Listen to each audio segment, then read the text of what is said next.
Let's find Harry.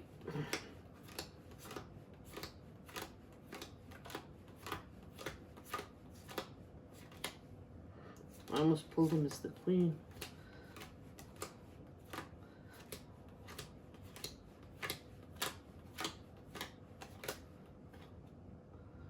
Let's pull him as the King of Swords. Harry. Don't know why he's the King of Swords. I sense it's probably because he's cutting the family in half.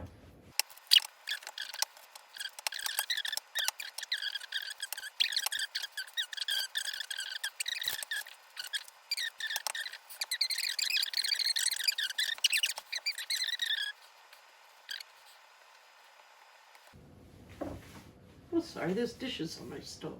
The kitchen's a mess. You're more important than housework. Everything's more important than housework. Okay.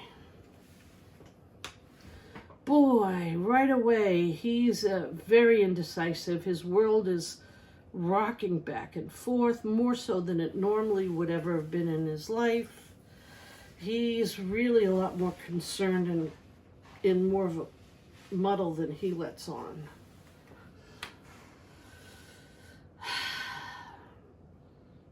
I would say that he's trying to give this a very logical look.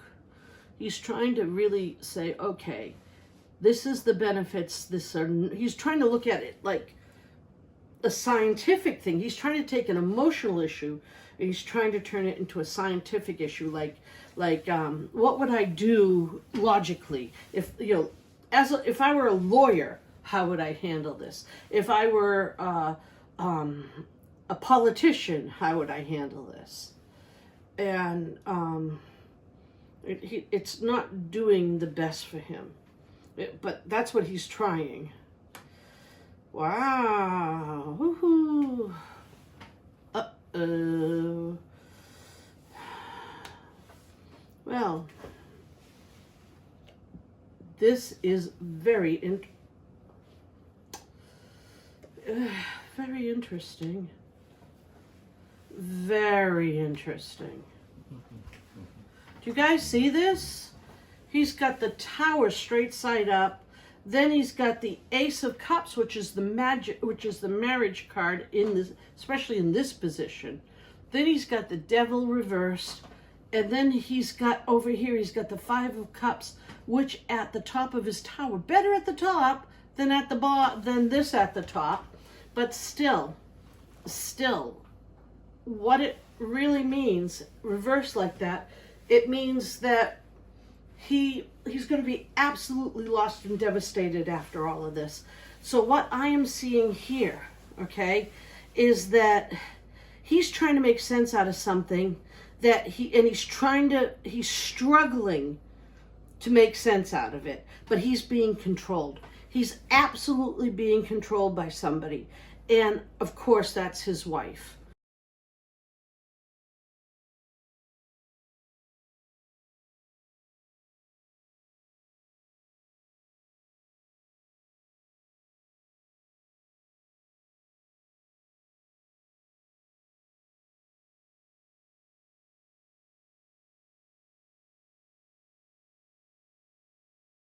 That's Meghan. She's totally, she's totally gotten underneath him. All right, because we have the 1 and the 2. See, 1, 2, right underneath him. One comes right under 2. So she has totally subjugated him. I think that's the right word. She's totally gotten under his skin. She's totally controlling him. She has got him going like a puppet, all right? This is powerful juju she's got on him. And he thinks everything's good. He thinks that everything's great. But he knows there's something that's not quite right. But she comes in and says, no, everything's good. Everything's great. The hand holding the staff, it's the same hand. It's the same magic. We're holding the staff. Everything's good. And he's like, are you sure? And she's like, yeah, but he has to fight with his higher self. He's fighting. You know, the 7 is the intuition. And in this case, it's above him. He's fighting. He's not sure. Are you sure it's good? Yeah, everything's good. Don't worry. But this whole thing, this whole marriage, the marriage is built on complete and total ruin. And I wasn't expecting this. I thought, wow, it can't be like this. But she has totally, this is a total horrible marriage, total horrible wreck. This is complete cunning. This is complete disaster. This, you know, she has totally planned this and got him into this. You know, totally got him into this. And into this marriage. And this marriage, she has him chained up, and eventually this tells me that she's hurting him really bad. He hasn't seen it yet. But when he does, he's going to find himself so incredibly alone and so miserable. But it does not tell me that he's going to leave the marriage. At least we can cap it and see. But I want to show you one thing in the numbers that's really interesting, is that here we have a 16, and here we have the 15, all right? And then the 15 and the 16 are 1 apart, and the magician is the 1. And this pulled up for him. These cards are the ones that are attacking him. And since these are the evil 15 and 16, and you have the 1, this is proving that this necromancer, this magician that is under his 2, is the bringer of the destruction and of the dark control. So that's how we know that. So I'm going to put these cards back where they belong and back in the position they were in. So this one's in the, I hate this thing, this cloth. I'm not going to use it next time. I'm really sorry, guys. So back in the position they were in. Now let's top it and see what we get. Okay. So there is our Fool. He's not, I mean, it's not the Fool card, but it's the person who's looking at everything, thinking, oh, I'm looking into this bright future, and I'm not noticing things are like they are. You know, here we go. We got the 5. He's alone and looking at the losses because of this terrible conflict, and he's avoiding it. Instead of facing it, he's avoiding it. Absolutely avoiding it. And here's the funny part. The funny part is that there's a part of him that's very, very angry. Extremely angry at her. There's a part of him who could see it and is extremely angry at her. But there's another part of him that's in total denial. And it's so funny because the angry part is a total juxtaposition to the part that wants to just attack and just say, stop it, and just like get into this big thing with her. And the part that is trying to let it go and just accept it and just say, okay, I'm just going to deny all of this, is in juxtaposition with the part that just is like, la, this is perfect. So, and that's really interesting because it means he's totally torn. Because what happens is that instead of saying, la, I'm totally happy and I can look at wonderful skies, and then saying, I'm really angry and I'm in conflict, as soon as he gets in conflict with the idea, it triggers the la, I'm going into denial. And as soon as he sees something, la, I'm in denial, it gets him angry. And same thing as when he's looking at this thing as a beautiful bright sky, that triggers his rage. And or when he's in rage, it triggers his la la, this is beautiful. So he's sort of in that round and round cycle where more people, if they go into denial, can maintain that beautiful image, or if they're angry, can maintain the anger. His cycles back and forth. So let's see. Yeah, you see his anger is going to cycle this beautiful cycle that brings him here. Ah, I see why. Because then when he cycles into that anger, it's like, I'm really angry. What am I supposed to do? I'm stuck in this situation. Well, I might as well make the best of it. And he actually gets himself to shut it off. Yeah. Same thing here. He gets to the point where he has to convince himself. So when he sees all this darkness, oh yeah, you see, he knows how bad it is. He really, really knows how bad his marriage is, and he really resents it. But when he gets resentful, he has to pretend that everything's perfect in his mind. Now, I would assume that this is a learned response for survival. Probably picked up when his mother died and he was very, very young. They probably gave him the old keep your chin up and show the world you're happy. Even though you're miserable, even though you're destroyed, you're a big boy, show the world you're happy. And he probably picked that up. You know, no matter how miserable you are, you can pretend you're happy. And so even though he's so miserable, I mean, his whole world has been destroyed by this marriage.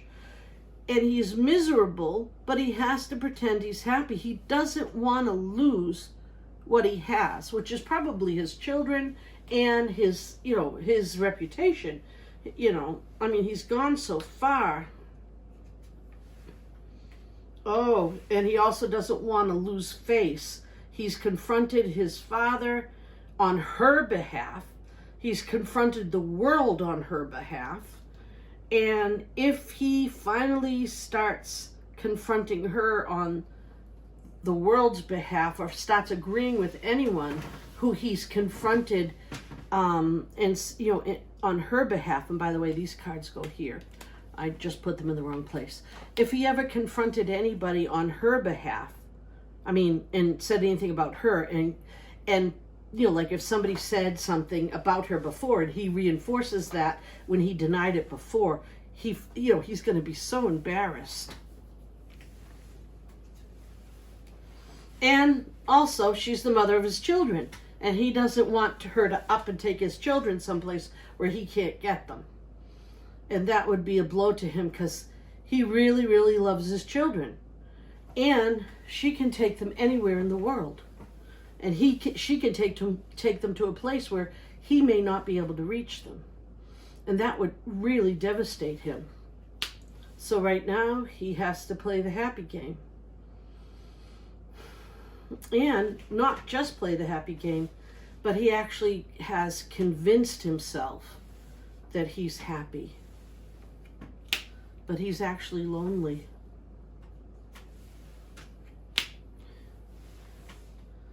Yeah, there's so much missing.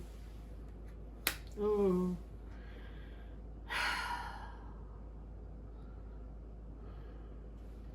I'm going to pull one more for that. Now, this doesn't make a lot of sense.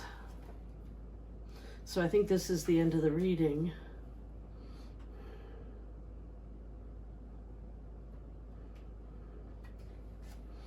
Now, the card of death is very ambiguous here. It could mean a lot of things. I hate to think that it actually means death. In the place it is, it could actually mean someone near him dies. And it's in a very personal place. So it could mean that with this card, it could mean that there is an accident and he dies. It could mean that he doesn't get back into the family until the queen dies, or more likely till his father dies. If I look at the numbers,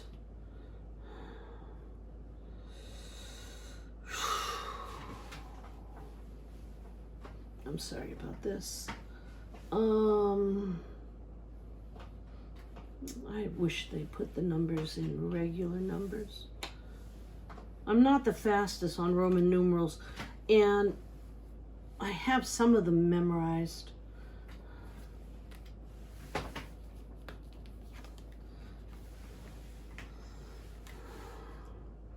I hate to say it, but it looks like they may lose a baby.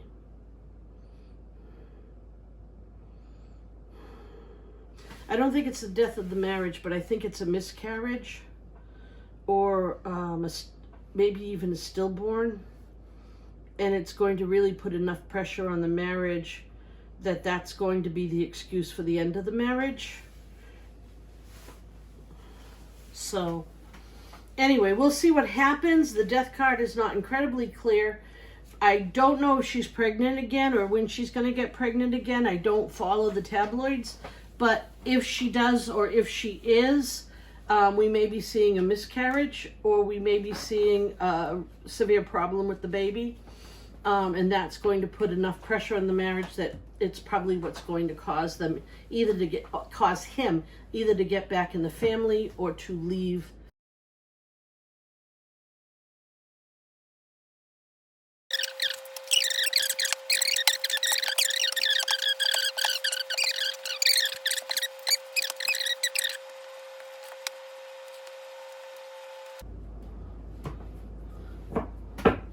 I feel that this side's the top this time, so I'm going to flip them over. I think she's pregnant again. You all might go, oh my God, everyone knows that, but I don't, because I don't watch I thought she just had a baby. I don't know, but if she's not pregnant again, she's going to be pregnant again soon. It may not be his baby. She may have a lover. She may, obviously they'll say it's his baby, but it may not be. In fact, the cards say it's likely not his baby.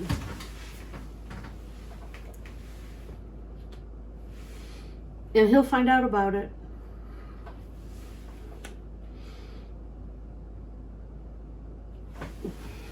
It'll upset him, but he's going to deal with it. He's just going to... Wow, look at that. This guy's going to be from overseas, too. It's going to be someone she knows from overseas. I'm suspecting that it might be an actor or producer or somebody she knows from previously. Because it's someone she had a relationship with in the past. 2 and 3 make 5. And so you got 2 2s, you got 2 3s, and you got a 5. So if we put the 2 2s together and the 2 3s together, and then we have the pregnancy is going to drive him away, and her lover is coming from far away, and but he's going to have to turn his back on it, but he's not going anywhere. He really isn't going anywhere, because we know that because of the way the cards are lying down, and that's just something that I know from experience. But so it all has to do with the colored backgrounds too. But he's not going anywhere, but because he can't, there'd be too much embarrassment, and so he's going to buck up and be the knight in shining armor, and he's going to take on this child as his own, and they're just going to shut their mouths, and this is his baby. Sunshine and lollipops, almost. But life is going to really change after that. He's going to have a really hard time loving that baby. He is. It's going to be hard because he has children of his own. It's going to be a difficult thing for him. He's going to always feel betrayed because of what she did. And you see, we got every single number 2 out of the pack. So every one of them goes together. Every single one of them. And and so we have the whole set, okay?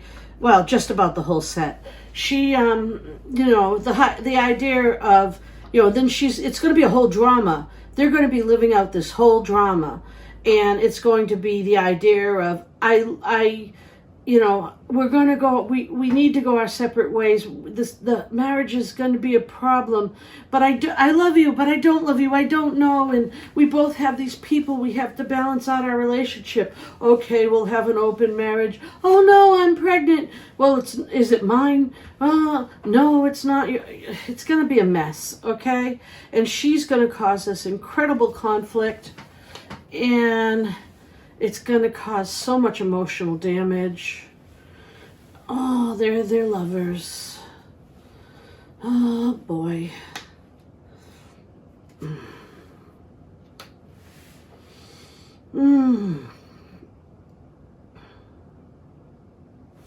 Wow.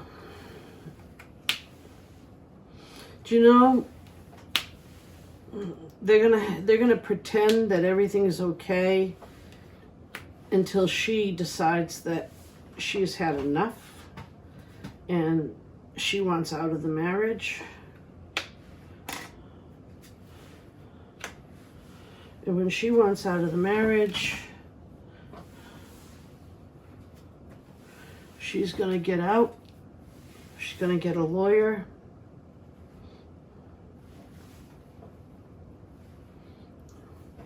She's going to sneak out with everything that, you know, she's going to try to take everything.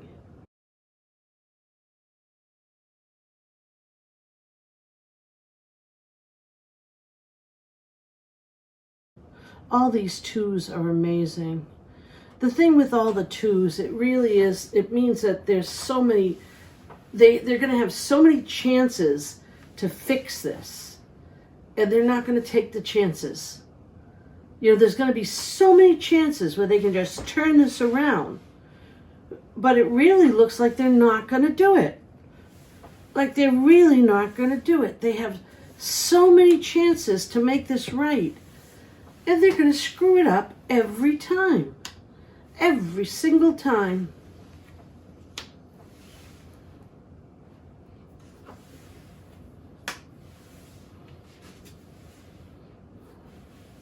At least nobody's dead yet. Every single time. She has so many things that are offered to her. She's going to get so many chances to get what she wants out of this. She's going to get so many chances. She's going to come home. She's going to ask for an open marriage. She's going to get it. She's going to make a mistake and get herself pregnant. And I don't know how that can be a mistake when you're rich and you can get as much birth control as you want. I mean, it's not like you're 16 and your parents won't let you have any, or you don't have enough money to get anything. You know, and she's not going to get raped or anything. I don't see that in the cards. So here she is. She's going to get herself pregnant, and then for no reason at all except that it's another drama.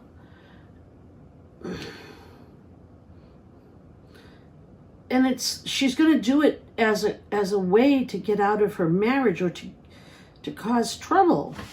And instead, he's going to accept her and accept the child, even though it's going to be a thorn in his side to add more love to this child than he does to his own children.